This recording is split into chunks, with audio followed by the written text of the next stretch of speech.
Aam Aadmi party ਤੋਂ ਲੋਕ ਨਾਰਾਜ਼ ਨਹੀਂ ਹੋਏ। ਕਾਂਗਰਸ ਦਾ ਮੰਨਣਾ ਸੀ ਕਿ ਉਹਨਾਂ ਦੀ ਜੱਦੀ ਸੀਟ ਹੈ, ਉਹਨਾਂ ਦਾ ਆਪ ਦਾ ਕਿਲਾ ਹੈ, ਇਸ ਨੂੰ ਕੋਈ ਢਾਹ ਨਹੀਂ ਸਕਦਾ। ਪਰ ਹੁਣ ਉਹ ਕਿਲਾ ਢਹਿ ਚੁੱਕਿਆ ਹੈ। ਚੋਣਾਂ ਵਾਲੇ ਦਿਨ ਹਰ ਕਿਸੇ ਨੇ ਦੇਖਿਆ ਕਿ ਕਿਸ ਤਰੀਕੇ ਦੇ ਨਾਲ ਹਰ ਕਿਸੇ ਨੂੰ ਬੀਜ ਲੈਣ ਦੇ ਲਈ ਜਲੰਧਰ ਦਾ ਰਾਹ ਹੀ ਦਿਸ ਰਿਹਾ ਸੀ।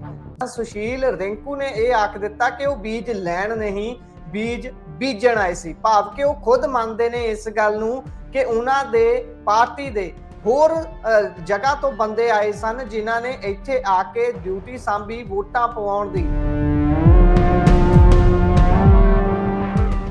ਆਮ ਆਦਮੀ ਪਾਰਟੀ ਤੋਂ ਲੋਕ ਨਾਰਾਜ਼ ਨਹੀਂ ਹੋਏ, ਸਗੋਂ ਆਮ ਆਦਮੀ ਪਾਰਟੀ ਦੇ ਕੀਤੇ ਹੋਏ ਕੰਮਾਂ ਨੂੰ ਪਿਆਰ ਕਰਦੇ ਨੇ।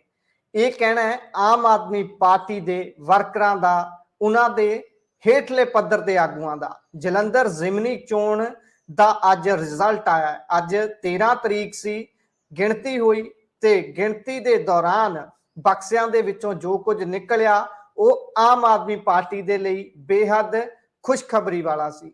ਆਮ ਆਦਮੀ ਪਾਰਟੀ ਨੇ ਜਲੰਧਰ ਦੀ ਬਾਈਪੋਲ ਦੇ ਵਿੱਚ ਬਾਜ਼ੀ ਮਾਰ ਲਈ ਹੈ। ਕਾਂਗਰਸ ਤੋਂ ਲਿਆਂਦਾ ਹੋਇਆ ਉਮੀਦਵਾਰ ਸੁਸ਼ੀਲ ਰਿੰਕੂ, ਉਹਨਾਂ ਦੇ ਵੱਲੋਂ ਆਪਣਾ ਉਮੀਦਵਾਰ ਥਾਪਿਆ ਗਿਆ, ਉਮੀਦਵਾਰ ਬਣਾਇਆ ਗਿਆ। ਹੱਕ ਵਿੱਚ ਜ਼ੋਰ ਸ਼ੋਰ ਦੇ ਨਾਲ ਪ੍ਰਚਾਰ ਹੋਇਆ। ਪ੍ਰਚਾਰ ਦੇ ਦੌਰਾਨ ਵੱਡੀ ਗਿਣਤੀ ਦੇ ਵਿੱਚ ਇਲਜ਼ਾਮ ਤਰਾਸ਼ੀ ਹੋਈ, ਪਰ ਲਗਾਤਾਰ ਲੱਗੀ ਰਹੀ ਆਮ ਆਦਮੀ ਪਾਰਟੀ ਦੀ ਮਿਹਨਤ ਨੂੰ ਬੂਰ ਪੈ ਚੁੱਕਿਆ ਹੈ। ਉਹ ਸਾਰੇ ਮੁੱਦੇ ਜਿਨ੍ਹਾਂ ਕਰਕੇ ਆਖਿਆ ਜਾ ਰਿਹਾ ਸੀ ਕਿ ਸ਼ਾਇਦ ਆਮ ਆਦਮੀ ਪਾਰਟੀ ਸੰਗਰੂਰ ਤੋਂ ਬਾਅਦ ਇਹ ਵੀ ਸੀਟ ਗਵਾ ਦੇਵੇਗੀ, ਅਜਿਹਾ ਨਹੀਂ ਹੋਇਆ। ਉਹ ਸਾਰੇ ਮਨਫੀ ਹੋ ਗਏ ਨੇ। ਇੱਥੋਂ ਤੱਕ ਕਿ ਵੱਡੇ ਪੱਧਰ ਤੇ ਪ੍ਰੈਸ਼ਰ ਗਰੁੱਪ ਦੀ ਭੂਮਿਕਾ ਨਿਭਾਉਣ ਵਾਲਾ ਸਿੱਧੂ ਦਾ ਪਰਿਵਾਰ ਵੀ ਜਲੰਧਰ ਦੇ ਵਿੱਚ 2 ਦਿਨ ਤੱਕ ਰੈਲੀ ਕਰਦਾ ਹੈ, ਲੋਕਾਂ ਨੂੰ ਇਸ ਗੱਲ ਦੇ ਲਈ ਪ੍ਰੇਰਿਤ ਕਰਦਾ ਹੈ ਕਿ ਸੱਤਾਧਾਰੀ ਧਿਰ ਨੂੰ ਵੋਟ ਨਾ ਪਾਇਓ, ਹੋਰ ਜਿਹਨੂੰ ਮਰਜ਼ੀ ਪਾ ਦਿਓ। ਸਿੱਧੂ ਦੇ ਪਰਿਵਾਰ ਦੀ ਇਸ ਅਪੀਲ ਦਾ ਕਿੰਨਾ ਕੁ ਅਸਰ ਹੋਇਆ ਜਾਂ ਫਿਰ ਨੁਕਸਾਨ ਹੋਇਆ, ਇਹ ਵੀ ਛੰਡ ਗਿਆ ਹੈ। ਇਹ ਵੀ ਸਾਹਮਣੇ ਆ ਗਿਆ ਕਿ ਹੋਇਆ ਕੀ ਹੈ। ਜੇਕਰ ਵੋਟ ਟੁੱਟੀ ਹੈ ਤਾਂ ਕੀ ਉਹ ਡਿਵਾਈਡ ਹੋ ਗਈ, ਕਿ ਉਹ ਵੰਡੀ ਗਈ, ਜਿਸ ਦੇ ਨਾਲ ਸੱਤਾਧਾਰੀ ਧਿਰ ਨੂੰ ਫਾਇਦਾ ਹੋ ਗਿਆ। ਇਹ ਗੱਲ ਸਾਫ਼ ਹੈ ਕਿ ਮੁੱਖ ਤੌਰ ਤੇ ਸਿਰਫ 2 ਪਾਰਟੀਆਂ ਦੇ ਵਿੱਚ ਮੁਕਾਬਲੇ ਦੀ ਗੱਲ ਕੀਤੀ ਜਾ ਰਹੀ ਸੀ। ਉਹ ਪਾਰਟੀਆਂ ਸੀ ਕਾਂਗਰਸ ਅਤੇ ਆਮ ਆਦਮੀ ਪਾਰਟੀ।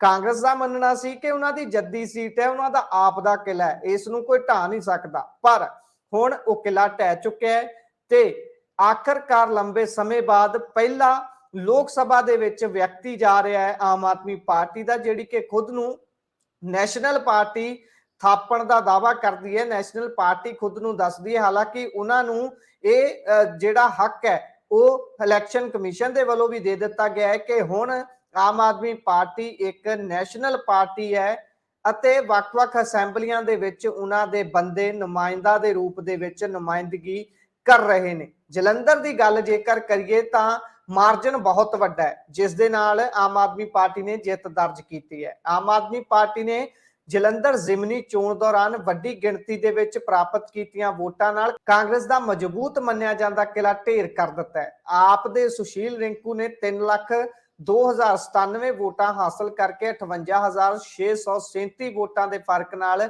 ਕਾਂਗਰਸੀ ਉਮੀਦਵਾਰ ਕਰਮਜੀਤ ਕੌਰ ਨੂੰ ਪਛਾੜ ਦਿੱਤਾ ਹੈ। ਕਾਂਗਰਸ ਦੀ ਉਮੀਦਵਾਰ ਕਰਮਜੀਤ ਕੌਰ ਨੇ 2,43,450 ਵੋਟਾਂ ਹਾਸਲ ਕੀਤੀਆਂ ਨੇ। ਕਾਂਗਰਸ ਜਲੰਧਰ ਦੇ ਲੋਕ ਸਭਾ ਹਲਕੇ ਦੇ ਵਿੱਚ 1999 ਤੋਂ ਕਾਬਜ਼ ਚਾਲੀ ਆ ਰਹੀ ਸੀ। ਕਾਂਗਰਸ ਵੱਲੋਂ ਆਪ ਵਿੱਚ ਆਏ ਸੁਸ਼ੀਲ ਰਿੰਕੂ ਨੇ ਨਾ ਸਿਰਫ ਵੱਡੀ ਜਿੱਤ ਹਾਸਲ ਕੀਤੀ, ਜਦਕਿ ਕਾਂਗਰਸ ਨੂੰ ਵੀ 2.5 ਦਹਾਕਿਆਂ ਤੋਂ ਮਜ਼ਬੂਤ ਮੰਨੇ ਆਉਂਦੇ ਜਲੰਧਰ ਵਰਗੇ ਗੜ੍ਹ ਦੇ ਵਿੱਚ ਤਕੜੀ ਸੰਨ ਮਾਰੀ ਨਜ਼ਰ ਆ ਰਹੀ ਹੈ। ਜ਼ਿਕਰ ਇਹ ਵੀ ਕਰ ਦਈਏ ਕਿ ਸੁਸ਼ੀਲ ਰਿੰਕੂ ਆਮ ਆਦਮੀ ਪਾਰਟੀ ਦੇ ਹੀ ਉਮੀਦਵਾਰ ਤੋਂ 2022 ਦੀਆਂ ਵਿਧਾਨ ਸਭਾ ਚੋਣਾਂ ਦੇ ਦੌਰਾਨ ਜਲੰਧਰ ਪੱਛਮੀ ਹਲਕੇ ਤੋਂ ਹਾਰੇ ਸਨ।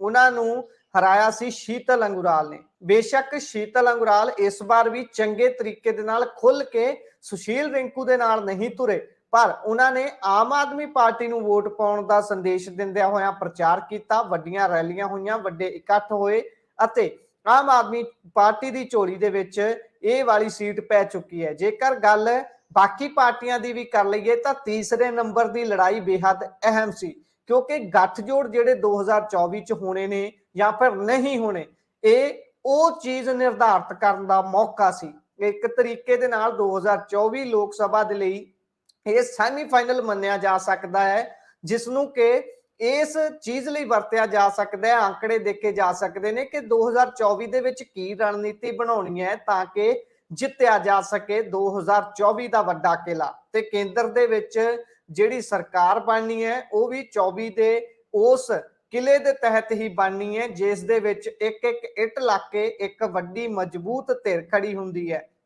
ਹਾਲਾਂਕਿ ਅੱਜ ਦੀ ਸੀਟ ਜਿੱਤਣ ਦੇ ਨਾਲ ਹੀ ਕੇਜਰੀਵਾਲ ਨੇ ਤਾਂ ਇਹ ਵੀ ਆਖ ਦਿੱਤਾ ਕਿ ਹੁਣ ਹੌਲੀ ਹੌਲੀ ਆਪਾਂ ਕੇਂਦਰ ਦੇ ਵਿੱਚ ਵੀ ਆਉਣਾ ਹੈ, ਪਰ ਉਹ ਹਲੇ ਲੰਬੀ ਦੌੜ ਹੋ ਸਕਦੀ ਹੈ, ਮੰਨੀ ਜਾਂਦੀ ਹੈ। ਪਰ ਜੇਕਰ ਆਪਾਂ ਬਾਕੀ ਉਮੀਦਵਾਰਾਂ ਦੀ ਵੀ ਗੱਲ ਕਰੀਏ ਤਾਂ ਉਸ ਦੇ ਵਿੱਚ ਪਹਿਲੇ ਨੰਬਰ ਤੇ ਜਿੱਥੇ ਸੁਸ਼ੀਲ ਕੁਮਾਰ ਰਿੰਕੂ ਰਹੇ ਨੇ ਤਾਂ ਦੂਸਰੇ ਨੰਬਰ ਤੇ ਜ਼ਾਹਰ ਗੱਲ ਹੈ ਕਿ ਕਾਂਗਰਸ ਦੀ ਉਮੀਦਵਾਰ ਕਰਮਜੀਤ ਕੌਰ ਰਹੇ ਨੇ। ਤੀਸਰੇ ਨੰਬਰ ਦੀ ਲੜਾਈ ਬੇहद ਅਹਿਮ ਸੀ ਜਿਸ ਦੇ ਵਿੱਚ ਬੀਜੇਪੀ ਨੂੰ ਕੇਂਦਰ ਦੇ ਵਿੱਚ ਜਿਸ ਪਾਰਟੀ ਦੀ ਸਰਕਾਰ ਹੈ ਉਸ ਨੂੰ ਪਿੱਛੇ ਛੱਡ ਕੇ ਸ਼੍ਰੋਮਣੀ ਅਕਾਲੀ ਦਲ ਨੇ ਮਾਰਕਾ ਮਾਰਿਆ ਕਿਉਂਕਿ ਉਹਨਾਂ ਨੇ ਆਪਣਾ ਉਮੀਦਵਾਰ ਉਹਨਾਂ ਦਾ ਮੌਜੂਦਾ ਐਮਐਲਏ ਬੰਗਾ ਤੋਂ ਲਿਆ ਕੇ ਇੱਥੇ ਖੜਾ ਕੀਤਾ।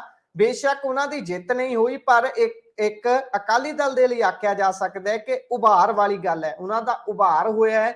ਬੀਤੇ ਸਮੇਂ ਦੌਰਾਨ ਪ੍ਰਕਾਸ਼ ਸਿੰਘ ਬਾਦਲ ਦਾ ਦੇਹਾਂਤ ਹੋਇਆ, ਉਹਨਾਂ ਨੂੰ ਬਹੁਤਾ ਸਮਾਂ ਵੀ ਨਹੀਂ ਮਿਲਿਆ ਪ੍ਰਚਾਰ ਕਰਨ ਦੇ ਲਈ, ਪਰ ਇਹ ਚੰਗੀ ਗੱਲ ਹੈ ਕਿ ਉਹਨਾਂ ਨੂੰ ਮੌਕਾ ਮਿਲਿਆ ਅਤੇ ਉਹ ਤੀਸਰੇ ਨੰਬਰ ਤੇ ਆਏ ਨੇ। ਸੁੱਖੀ ਦੇ ਚਿਹਰੇ ਨੂੰ ਵੋਟਾਂ ਪਈਆਂ ਨੇ, ਦਲਿਤ ਚਿਹਰਾ ਨੇ ਉਹ, ਤੇ ਆਪਣੇ ਏਰੀਏ ਦੇ ਵਿੱਚ ਸਮਾਜ ਸੇਵਾ ਵੀ ਕਰਦੇ ਨੇ, ਫ੍ਰੀ ਦੇ ਵਿੱਚ ਲੋੜ ਪੈਣ ਤੇ ਉਹ ਆਪਰੇਸ਼ਨ ਵੀ ਕਰ ਦਿੰਦੇ ਨੇ ਕਿਉਂਕਿ ਉਹ MBBS ਨੇ, ਡਾਕਟਰ ਨੇ। ਤੇ ਚੌਥੇ ਨੰਬਰ ਦੇ ਉੱਪਰ ਜ਼ਾਹਰ ਗੱਲ ਹੈ ਕਿ ਬੀਜੇਪੀ ਦਾ ਉਮੀਦਵਾਰ ਇੰਦਰ ਇਕਬਾਲ ਸਿੰਘ ਅਟਵਾਲ ਚੌਥੇ ਨੰਬਰ ਤੇ ਆਏ ਨੇ। ਚੋਣਾਂ ਵਾਲੇ ਦਿਨ ਹਰ ਕਿਸੇ ਨੇ ਦੇਖਿਆ ਕਿ ਕਿਸ ਤਰੀਕੇ ਦੇ ਨਾਲ ਹਰ ਕਿਸੇ ਨੂੰ ਬੀਜ ਲੈਣ ਦੇ ਲਈ ਜਲੰਧਰ ਦਾ ਰਾਹ ਹੀ ਦਿਸ ਰਿਹਾ ਸੀ।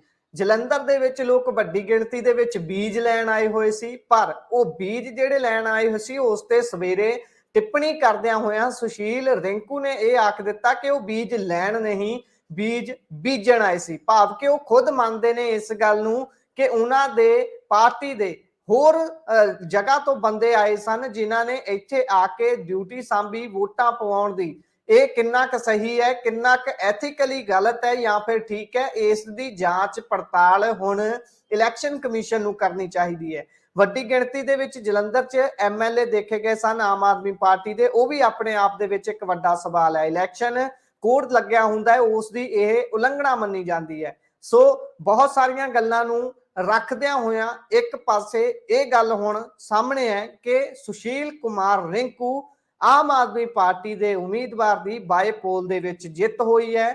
ਸੁਸ਼ੀਲ ਕੁਮਾਰ ਰਿੰਕੂ ਨੇ ਕਾਂਗਰਸ ਦਾ ਪੱਲਾ ਛੱਡ ਕੇ ਆਮ ਆਦਮੀ ਪਾਰਟੀ ਦਾ ਪੱਲਾ ਫੜਿਆ ਤੇ ਉਹਨਾਂ ਨੂੰ ਲੋਕ ਸਭਾ ਦਾ ਉਮੀਦਵਾਰ ਬਣਾਇਆ ਗਿਆ ਅਤੇ ਉਹਨਾਂ ਨੇ ਜਿੱਤ ਦਰਜ ਕਰਕੇ ਆਮ ਆਦਮੀ ਪਾਰਟੀ ਦੀ ਝੋਲੀ ਦੇ ਵਿੱਚ ਪਾਈ ਹੈ। ਸੋ ਜਲੰਧਰ ਬਾਈਪੋਲ ਦੀ ਰੋਚਕਤਾ ਇੱਥੇ ਖਤਮ ਹੋਈ ਹੈ ਤੇ ਹੁਣ 2024 ਦੇ ਲਈ ਪਾਰਟੀਆਂ ਆਪਣੀ ਤਿਆਰੀ ਕਰਨਗੀਆਂ ਕਿਉਂਕਿ ਪੰਜਾਬ ਦੀਆਂ 13 ਸੀਟਾਂ ਦੇ ਉੱਪਰ 2024 ਚ ਨਿੱਤਰ ਕੇ ਸਾਹਮਣੇ ਆਉਣਾ ਹੈ। ਧੰਨਵਾਦ, ਸਤਿ ਸ੍ਰੀ ਅਕਾਲ।